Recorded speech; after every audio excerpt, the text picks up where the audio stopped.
Hola, ¿cómo están mis no pertenecientes? Bienvenidos una vez más a este canal Desde el Alma. Y bueno, el día de hoy estoy muy contenta, pues nos acompañan ya dos colaboradores conocidos por ustedes. La psicoterapeuta, logoterapeuta, tanatóloga y suicidóloga Nora Martínez. Bienvenida, Nora, ¿cómo estás?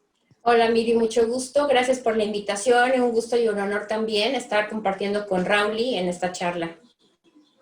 Gracias. Muchas gracias por estar aquí. Y bueno, Raúl, que como bien dice él, pues ya es parte del inventario y del equipo de Desde el Alma, pues es el que tiene más récords de videos grabados en el canal.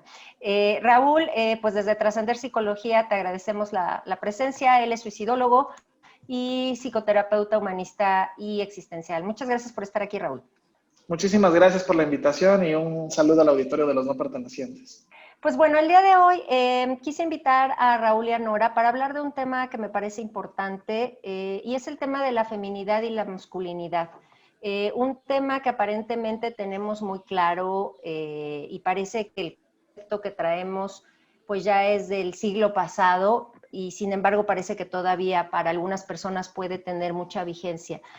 Y por otro lado, pues también puede ser que hayan surgido ya nuevas feminidades o masculinidades, que es que quiero conversar este día con Raúl y Nora. Así que pues me gustaría primero por empezar, ¿qué es la feminidad y qué es la masculinidad? Y Nora, te doy la palabra para empezar con el tema de la feminidad. Desde lo que tú conoces y tu experiencia, ¿qué es la feminidad en términos generales? Bueno, pues yo quisiera iniciar con un pensamiento muy personal. No es verdad absoluta, para mí es mi opinión. Y quiero comenzar diciendo que este género es un constructo social en donde van implicados como 4 factores, ¿no? Uno es el sexo, que ya está determinado desde nuestro nacimiento. Otro sería la identidad de estos pensamientos que conforman la parte femenina o masculina, con cuáles de ellos me voy identificando. Otro es la expresión de género, cómo me visto, y que de alguna manera ven a alguien vestido con vestido, bueno, en automático es mujer. Ajá. Y bueno, por el contrario, si ven a alguien con pantalón y camisa así como holgadita, pues bueno, pues ya es hombre y el caminar, ¿no? Y esta otra parte, la final, que sería la orientación sexual. Sí, yo soy mujer, pero no necesariamente me pueden gustar los hombres y a lo mejor me pueden gustar ambos sexos, entonces ahí sería esta orientación de tipo sexual. Y bueno, la feminidad, desde mi punto de vista, recalco, podríamos iniciar diciendo que en mi caso, tal vez yo la aprendí de la figura femenina que estuvo conmigo presente, que fue mi madre y mi abuela, que eran quienes estaban a cargo mío, y entonces aprendí, más allá de lo que me decían que tenía que ser, era lo que yo observaba, ¿no? Y entonces este rol de lo que se observa en esta parte de la infancia, vas adjudicándote como qué de eso que veo me checa y va conmigo, con lo que yo pienso después. Tal vez de niña yo lo replicaba como parte de una costumbre, el hecho de ver y observar que quienes se encargaban de preparar los alimentos eran las mujeres y quien se encargaba de trabajar eran los hombres, aunque curiosamente yo siempre vi que mi mamá no estaba por la misma situación de que también estaba trabajando. Entonces, para mí era como una mujer trabaja y al mismo tiempo se hace cargo de casa, ¿sí? Sin embargo, yo me acuerdo perfecto que yo llegaba a la escuela, también era de puras niñas, y observaba que las niñas decían, es que mi mamá está en la casa preparando comida. Entonces yo decía, bueno, ya no entendí, las mujeres van y trabajan y se hacen cargo de la casa, o quién está bien o quién está mal. Y mi referente en ese momento fue mi referente social de escuela, o las amiguitas de la colonia, o las vecinas, ¿no? Y entonces, conforme a lo que platicábamos que hacían sus mamás o sus abuelitas o quienes las cuidaban siendo figuras femeninas, pues con eso crecí y con eso me identifiqué. En ese momento tomé o adquirí lo que estaba en mi entorno, que fue mi primer aprendizaje y mi primer contacto con la feminidad.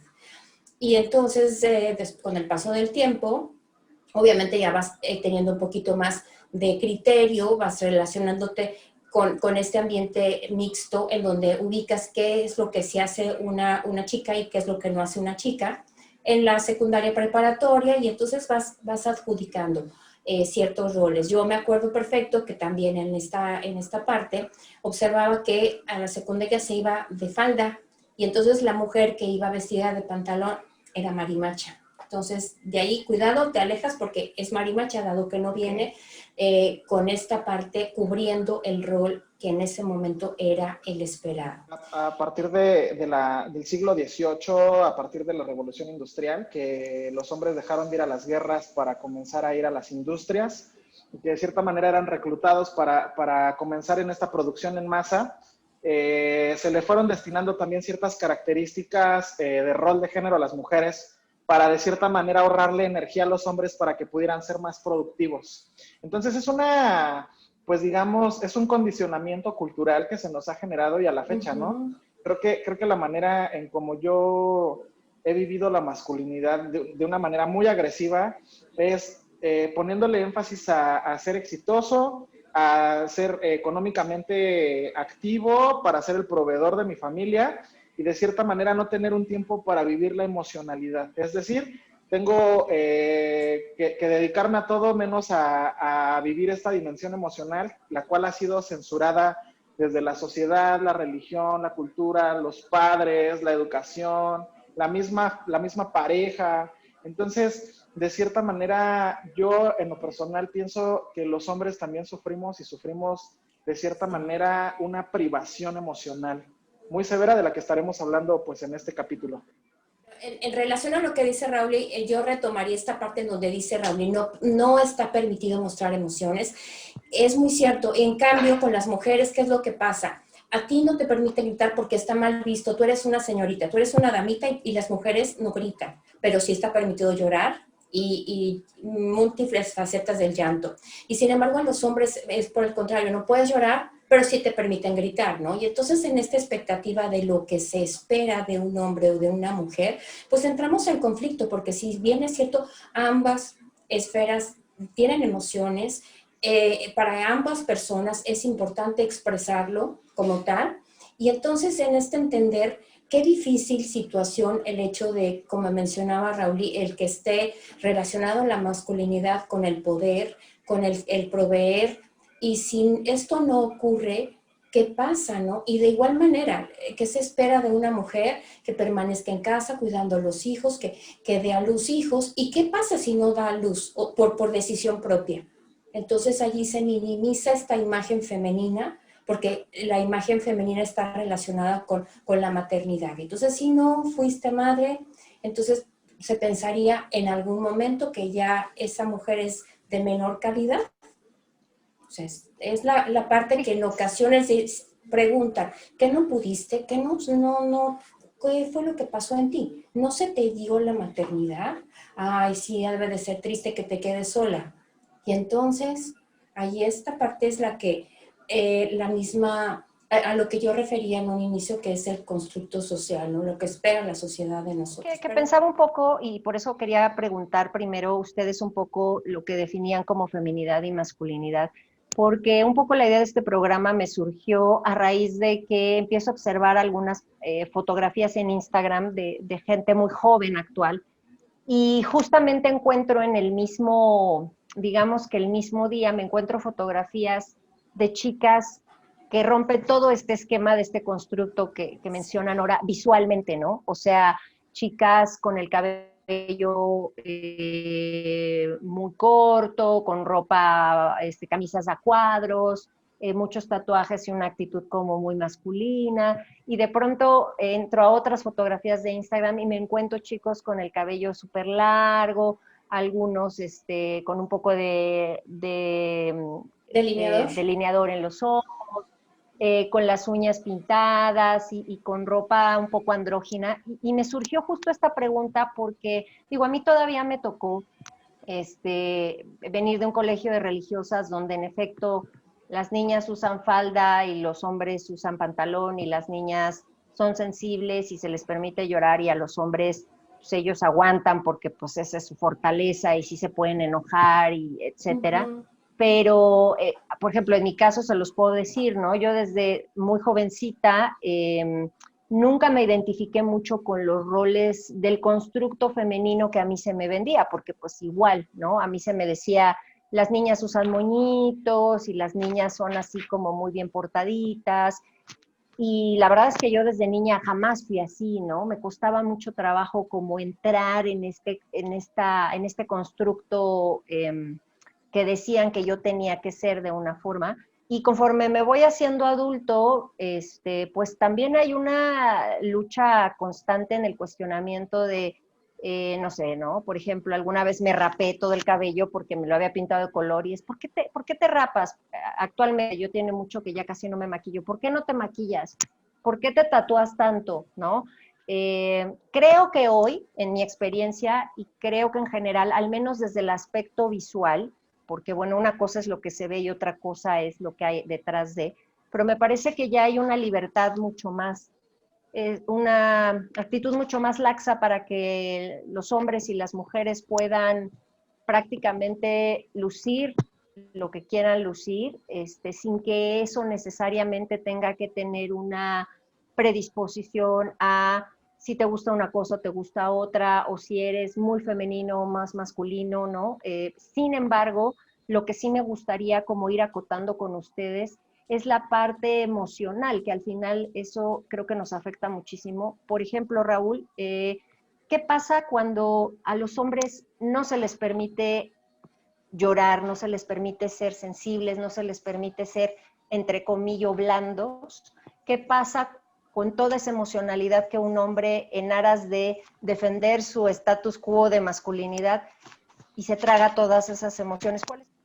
Híjole, qué gran pregunta me estás haciendo, porque justamente en el podcast que les comparto, Somos Emocionales, que de repente por ahí les doy alguna tira de materia respecto a las emociones, quiero decirte que vamos a encontrar dos consecuencias. La primera es una saturación de una emocionalidad no procesada que se va a traducir en lo psicosomático, es decir, nos va a producir ciertos síntomas que van a bloquear nuestra energía y nuestra vitalidad emocional, y todo eso se va a vivir a través de ciertos síntomas diferentes que en conjunto van a generar un cuadro crónico, un cuadro clínico, y pues nos deteriora, ¿no? Eso es como, digamos, si el síntoma no ha salido. Pero déjame decirte que a nivel cultural, sí tenemos una posibilidad de emitir la emoción, pero nos han censurado de las 5 emociones básicas de la matea: miedo, afecto, tristeza, enojo y alegría. Pareciera que nos han evitado todas excepto el enojo, porque el enojo ante lo cultural es bien visto. Ujú. Alguien se enoja y dicen, uy, ese güey es de cuidado, uy, ese güey es de arma a tomar, entonces no te metas con él, y de repente entonces nos dejan abierto ese canal para poder enojarnos libremente. Y entonces algo muy habitual es que los hombres en nuestra cultura, cuando nos sentimos tristes, lo transmitimos desde una frecuencia emocional del enojo. Cuando nos sentimos con miedo, lo transmitimos desde una frecuencia emocional del enojo. Por ejemplo, imagínate que yo estoy muy celoso porque salgo con una chica y de repente esta chica tiene pues un amigo que yo digo, pues este güey es un mejor partido que yo y tiene más de todo, ¿no? Más guapura, está más paquetón, tiene más varo, lo que sea necesario, ¿no? Desde mi masculinidad que me siento en riesgo.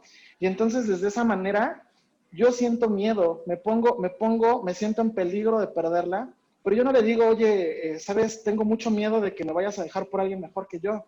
Generalmente el macho mexicano actúa desde la defensa, ¿no? Donde yo te vea con otro cabrón, vas a ver cómo los voy a poner y bla, bla, bla, y balazos y todo lo que está a nuestro alcance para transmitir nuestro miedo desde una emocionalidad de enojo. Entonces, lo hacemos de esa manera a nivel habitual, a nivel cultural, pero hay veces que ni por ahí, porque nos han evitado justamente el contacto, nos han evitado justamente la expresión.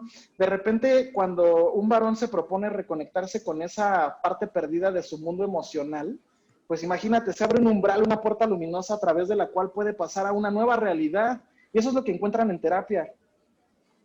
¿Sabes? Pero déjame decirte que cuando no encuentran una emocionalidad o un entorno que les apoye, que no les critique, que no los haga sentir avergonzados, que los haga sentir acogidos, de repente entonces renunciamos a esa expresión. Y esa expresión, si no sale por medio de llanto, por medio de palabras o incluso de tensiones mecánicas, pues sale a través de los sueños, sale a través de síntomas. Entonces va a haber un montón de consecuencias, Miriam. Incluso las hay, o sea, no de gratis que sea mayor, digamos, la mortalidad con enfermedades crónico-degenerativas en hombres que en mujeres, ¿sabes? O sea, si vemos las estadísticas del INEGI, siempre hay más mujeres que hombres. Digo, puede ser uno de los tantos orígenes, ¿no? En mi caso, bueno, retomando esto que dice Raúl, creo que en el caso de las mujeres se nos permite sentir miedo, por supuesto, somos débiles en este constructo social, somos débiles. El afecto, evidentemente, somos muy apapachadoras y no tenemos filtros, nos vamos a la emoción. La tristeza, bueno, es nuestro hit, o sea, de allí soy. La tristeza, bueno, de allí manifiesto, pero la parte de la alegría también es permitido. Sin embargo, en el enojo, allí sí ya estamos reprimidas. ¿Por qué? Porque las mujeres no se enojan, las niñas bonitas no se enojan. Entonces, ¿qué es lo que hacemos? Disfrazamos el enojo y le ponemos una careta de tristeza, ¿sí? Y entonces ahí estoy manifestando mi enojo cuando fácil podría ser decirlo y hablarlo y decirlo abiertamente. Sí, estoy enojada por estas circunstancias que no están siendo favorables para mí, pero como las niñas bonitas no se enojan, yo no quiero dejar de ser niña bonita porque eso es un constructo social que me adjudicaron y por ende esta parte del enojo no es fácilmente bien visto o bien aceptado. Sin embargo, y a pesar de ello, cuando esta emoción sale a flote, bueno, ¿cómo se nos voltean hasta los demás a ver como diciendo, y ahí viene la grosería, miren nada más esta vieja, o sea, ¿cómo es posible que salga con esas de carretonero? Cuando tú no sabes si cuánto tiempo estuvo guardando las de carretonero enmascaradas de una tristeza que fluía a través del llanto. Entonces, fíjate lo importante de las emociones aquí, el reconocer qué es permitido y qué no está permitido, pero también lo comenta Raúl, muy cierto. ¿Qué pasa cuando una mujer se enmascara las emociones? Claro que también existe esta parte de se enferma el cuerpo, también, ¿sí? Se enferma el cuerpo y evidentemente los pensamientos, si tú estás teniendo un proceso terapéutico con un paciente y entonces empezamos a desmenuzar esto, vamos reconociendo a partir de qué es que empezó esta enfermedad corporal, a partir de qué es que empezó esta emoción, qué fue lo que detonó. Y si no se pasa a la cognición para que esta emoción se baje y nos vayamos a un sentimiento, vamos a tener allí una emoción encapsulada que es como una olla de presión. ¿Dónde queda la individualidad, no? ¿Dónde queda mi necesidad como mujer, mi necesidad como hombre de expresar? Somos muchas veces las mismas mujeres quienes tachamos de un exceso el hecho de que una mujer se enoje, se defienda, porque en efecto rompe como este esquema de lo que es ser mujer o de lo que implicaría ser femenina, ¿no? El ser una damita, como dicen unas amigas, es que todos los seres humanos tenemos momentos en donde tenemos que enojarnos para poner un límite, defender ciertas cosas, y ello no merita la feminidad que una mujer puede tener, o en el caso de los hombres, pues igual, ¿no? El hecho de que un hombre llore o que se permita sentir miedo no significa que eso lo haga menos masculino o menos hombre.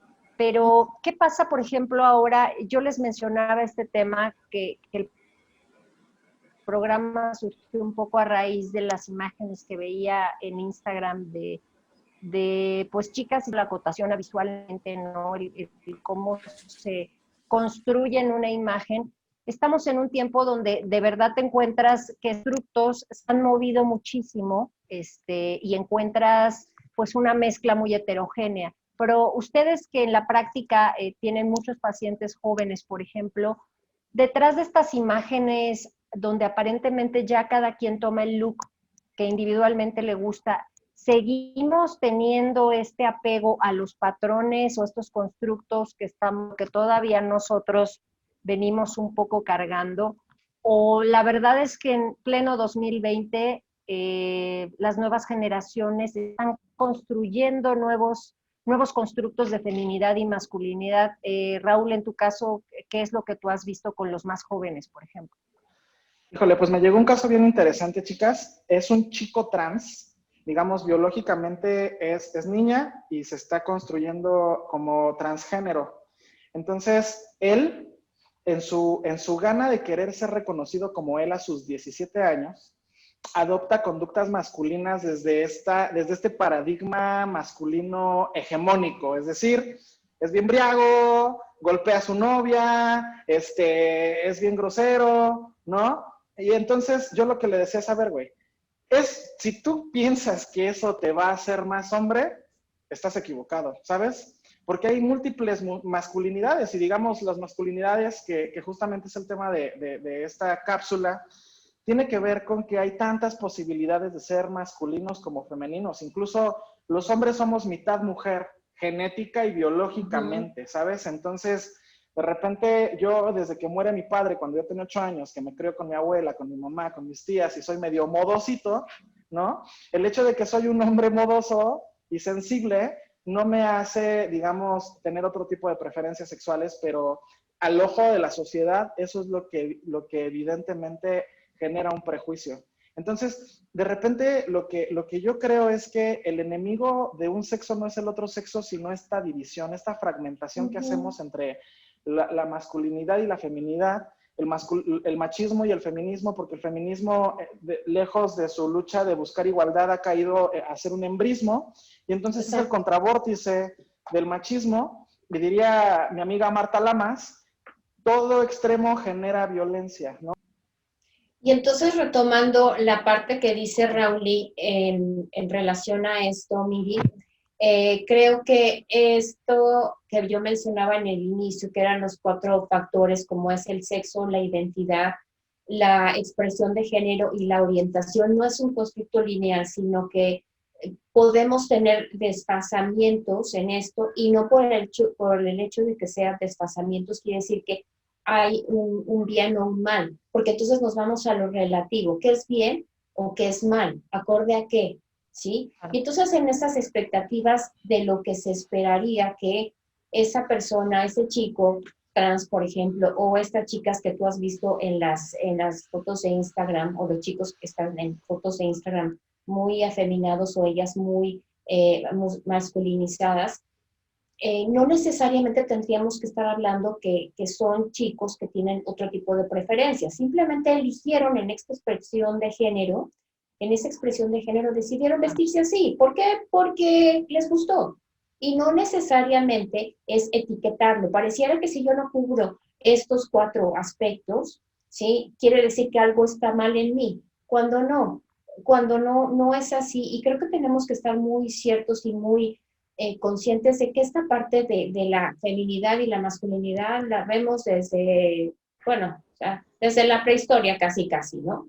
Entonces aquí desde este punto, desde este constructo, ¿cómo vemos que ha ido siendo todavía nuestra sociedad, creo que hoy por hoy un poco más abierta? Tal vez cuando nos tocó a ustedes y a mí, que éramos niños, adolescentes, esto era muy mal visto.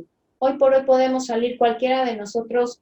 A lo mejor Raúl dice, bueno, yo me voy a dejar la greña larga y me voy a poner un día, o sea, no sé, o sea, una... Si pudiera, Nora. Bueno, pero peluca. Es un supón. Pero, y que dijera, bueno, es que hoy me pinto hasta el cabello, ¿no? O sea, ya considerando que. Claro. Ajá. O si yo un día digo, bueno, es que ya me cansé de ser tan tiquismiquis y ahora me rapo. Y me he visto así como muy masculina. Y no por eso quiere decir que voy a dejar mis preferencias, mi orientación sexual de lado, o que ya las cambié, como si fuera, me pongo una playera y me la quito y soy otra. No, o sea, eso está allí como muy identificado. Claro que cuando estamos en esta construcción de identidad, sobre todo en el caso de los adolescentes, no sé, Raúl, ¿y tú qué opinas? Pero en el caso de los adolescentes, yo trabajo con ellos y como siempre he dicho, ellos son grandes maestros para mí. Me impacta el hecho de que muchas veces ellos mismos digan, bueno, creo que me siento tan bien, tan cómoda con mi amiga que me está entendiendo tan bien, porque lo que yo pienso ella lo piensa, y entonces en esa comprensión pareciera que va velado ese amor, buscando el amor, lo ubico o lo deposito en quien me comprende. Y si ese que me comprende, ese otro, es mi amiga, no importa, yo me siento atraída hacia mi amiga, aun cuando yo no hubiera pensado nunca tal vez que pudiera ser lesbiana, ¿no? Pensemos. Y entonces, ¿qué es lo que pasa? Hay esta confusión en cuanto a que si yo expreso lo que siento y lo que pienso y la otra persona me comprende, en automático lo adjudico como ya es el amor para mí, eso. Y no es propiamente eso, pero en esta construcción, cuando son adolescentes, en donde todavía no se ha desarrollado el lóbulo prefrontal, donde ya hay juicios más a profundidad, pues nos vamos con lo primero que nos acepta, ¿no? Y si es el primero que nos acepta, nos dice, tal vez, oye, yo quiero que tú te vistas masculina, aunque por dentro tú seas tan femenina, suele suceder en los adolescentes que con la necesidad de pertenencia se van hacia allá. Y entonces ahí es cuando empezamos a ver en las escuelas que ya está señalada, confundida de que esta es la lesbiana del salón. Entonces, hoy por hoy todavía es señalado, incluso también entre los hombres, ¿no? O sea, a lo mejor nosotros como mujeres vamos y nos saludamos de beso con hombres y mujeres, pero que un hombre se salude de beso con otro hombre, no, o sea, cuidado, cuidado porque ya hay otro tipo de preferencia, ¿no? O sea, sí se están manifestando y cuidado, hazte para allá porque estos dos ya se quieren. Cuando no, volvemos a esta parte de expresar emociones, lo importante que es. Y yo creo que esta parte de la construcción de género sería importante empezar a trabajarla desde que de que estamos en el preescolar, porque desde esta manera vamos a empezar a desmitificar, ¿sí? ¿Qué es lo que se espera y lo que no se espera? Sino esa expresión libre de, a lo mejor yo quiero ser bailarín, ¿no? Como en el caso de Billy Elliot, que teníamos esta parte donde él quería ser bailarín desde muy jovencito. Pero era mal visto, ¿por qué? Porque no se esperaba que un hombre como un hombre va a bailar, ¿sí? Y sin embargo, no era que hubiera una situación allí de cambio de roles, ni mucho menos, sino simplemente esta expresión, quiero bailar y a través de ese baile quiero ser yo mismo y expresar. Por eso yo sí considero que esta parte de género es sumamente importante que se trabaje una materia en específico, tal vez como una información desde pequeñitos para que vayamos viendo que desde niños, ¿qué pasa? O sea, hay niños que de repente lo tienen a la mano la playera de la hermana y con que la mamá le diga, vístese, pues eso lo encontré y se lo ponen. ¿Y qué es lo que pasa con la mamá? No, quítate ese vestido, esa playera es rosa, esa no te va, eso no va para ti. Entonces, desde allí ya estamos señalando al niño. Y entonces vemos y le tachamos con, eso es malo, no toques los de mujeres, ¿no? Y entonces, conforme va pasando el tiempo, ¿qué se va haciendo? Se va haciendo como algo prohibido y recordemos que lo prohibido siempre va a llamar la atención. Y en esa confusión, donde me llama la atención, ya no sé qué es verdadero o qué estoy tratando de probar ante lo prohibido. Fíjense ¿No? que ahorita que mencionan esto, también creo que en la comunidad LGTB y bueno, todo lo demás que nunca me acuerdo, pero todo lo demás incluido, también suele pasar mucho este tema de los constructos, ¿no? Un poco como pareciera hacia afuera que, por ejemplo, una mujer muy femenina no le gustaría a otra mujer, ¿no? Y eso también es un cliché, porque finalmente dentro de la comunidad te encuentras parejas donde las dos chicas son muy femeninas, visualmente hablando, o las dos chicas, y eso no define necesariamente qué tan tiernas o qué tan vulnerables o qué tan de carácter pudieran ser, ¿no? Más allá de que sean mujeres. Y pasa lo mismo con los hombres. Yo ahorita que Raúl mencionaba esta parte de que al macho latino en lo especial no se le permite llorar, tal, uno pensaría que todos los hombres que les gusta a otro hombre, pues necesariamente es un hombre afeminado. Y eso es algo absolutamente incierto, porque finalmente hay hombres que son súper masculinos y que el hecho de que visualmente se vean muy masculinos no significa que no les guste un hombre, ¿no? O sea, tenemos otra vez como este cliché que no solo pasa digamos, en general, sino dentro de las mismas comunidades o sectores ya más específicos, ¿no? Me gustaría un poquito como para ir cerrando el tema, chicos, que cada uno aportara un poco desde lo que han trabajado en la terapia, en el día a día, en los congresos, con los adolescentes, hacia dónde va, y retomando un poco lo que Raúl dice más bien es un tema de humanismo, no tanto de ritmos o machismos y tal. Sabemos que ahorita el tema del feminismo está súper exponencial, como bien menciona Raúl. Me gustaría preguntarles hacia el futuro, quizá en algunas décadas, ¿hacia dónde creen que vaya en este tema de feminismo, machismo, ser femenino, ser masculino? ¿O llegará el punto en el que simplemente de verdad la sociedad solo seamos seres humanos que eligen vestirse y amar o ser de una determinada manera sin que el género o el ser femenino o el ser masculino, etcétera, etcétera, vaya como una etiqueta? Desde su perspectiva y un poquito futurizando, ¿qué ven en las próximas décadas? Me gustaría empezar con Nora y concluir con Raúl, por favor. Pues mira, Miri, yo creo que en la medida que no se fomente esta cultura de género, vamos a tener siempre cuestiones o señalamientos que limiten la expresión del ser humano como tal. Yo también apoyo lo que comenta Raúl en relación al humanismo. Aquí no sería de machismo o feminismo, somos seres humanos, ambos tenemos necesidades de expresar emociones, ambos tenemos necesidades de convivir, compartir y de identificarnos o no con ciertas ideas, correspondan o no a mi sexo. Y en la medida que seamos señalados, en la medida que seamos juzgados, sobre todo desde esta parte, vuelvo a la parte de la infancia, desde esa parte, si nosotros dejamos en cierta medida la libertad para ir expresando y determinando con qué sí me identifico y con qué no, desde allí voy a fomentar que se genere un ser humano libre, expresivo, sí, pero además sobre todo un buen ser humano con emociones que pueda expresar y que pueda hablar y que pueda decir. Sin embargo, en la medida que sigamos de alguna forma dividiendo a la sociedad, ¿sí? Desde esta parte en donde se divide a la sociedad a nivel político y demás, desde ahí también vamos partiendo a esta otra parte donde no permitimos que el otro se exprese, porque si se expresa ya es juzgado, criticado, ¿no? Entonces, vuelvo a pensar que creo que todo esto sería empezar desde la infancia y desde la crianza de los hijos para poder realmente fomentar esta libertad del ser humano como tal. Vivimos en una época de mayor amplitud de conciencia.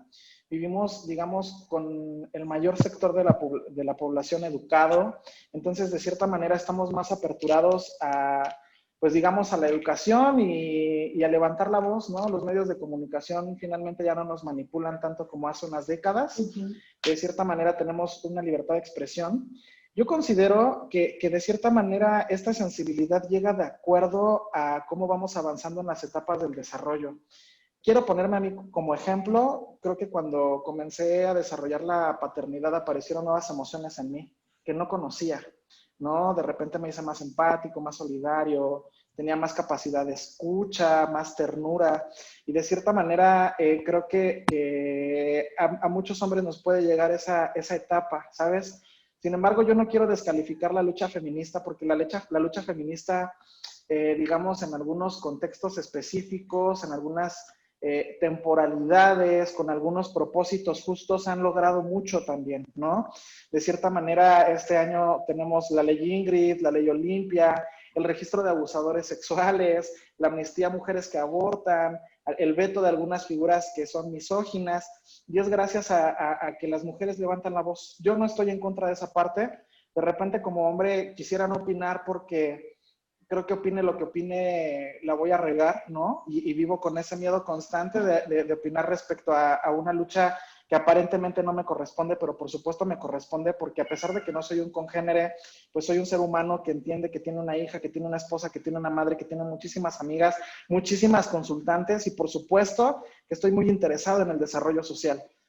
Solo lo que yo diría es que tenemos que reconocer que somos seres diversos, y somos tan diversos que incluso dentro de la heterosexualidad hay diversidad. ¿no? Dentro de algo, de una conducta heteronormada, puede ser que a mí me gustan las mujeres del sexo opuesto, pero no me gustan todas las mujeres del sexo opuesto, ¿no? Tengo alguna característica específica en cuanto a sus facciones, su cabello, su color de piel, la estructura corporal, que puede ser más de mi preferencia, ¿sabes? Y de repente puedo ponerme a compararme con otros congéneres y ahí también hay diversidad.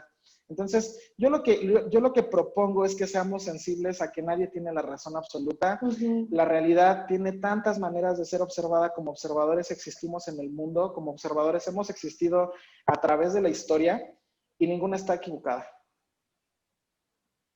Pues les agradezco mucho a ambos la participación. La verdad es que me parece que es un tema que igual, ¿no? Da para mucho.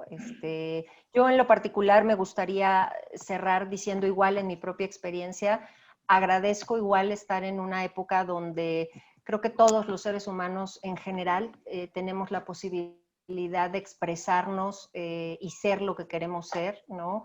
No estamos o tenemos que ser definidos por el hecho de haber nacido con órganos de un género o de otro, ¿no?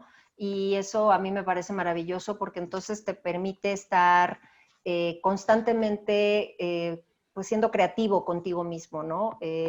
Yo, por ejemplo, pues no sé, ¿no? El tema de los tatuajes y todo, en algún momento sí había personas que me veían como, no ahorita, quizá unos 10 años atrás, cuando empecé a hacerlo, pues sí me veían un poco raro y era como, eres así como chica ruda y de la banda, ¿no? Y pues bueno, no necesariamente, evidentemente hay de todo en la viña del Señor.